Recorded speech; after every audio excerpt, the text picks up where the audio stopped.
Good luck to your pick 5. And they're on the way. Has it coming by the rail. Bahala na.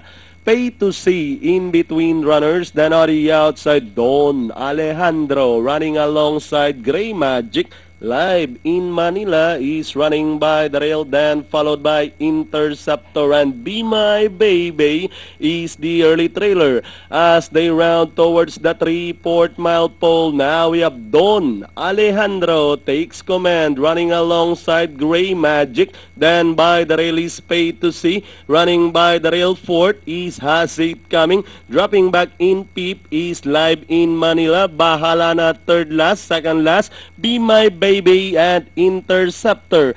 Past the 900 meters mark, now we have Gray Magic from the outside, running by the rail is Don Alejandro. Pay to See remains in third, racing in fourth at this moment. Has It Coming, Live in Manila is still in fifth, then comes Interceptor. Be My Baby, bahala na, is running at the tail of the field as they race to the last 450 with Gray Magic still leading the field.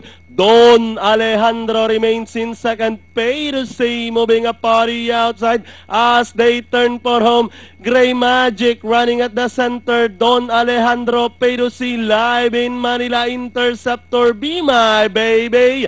With the last 150 more to run, Gray Magic this time by about 2 lengths. Live in Manila now in second, and on the outside Interceptor, and finally Gray Magic.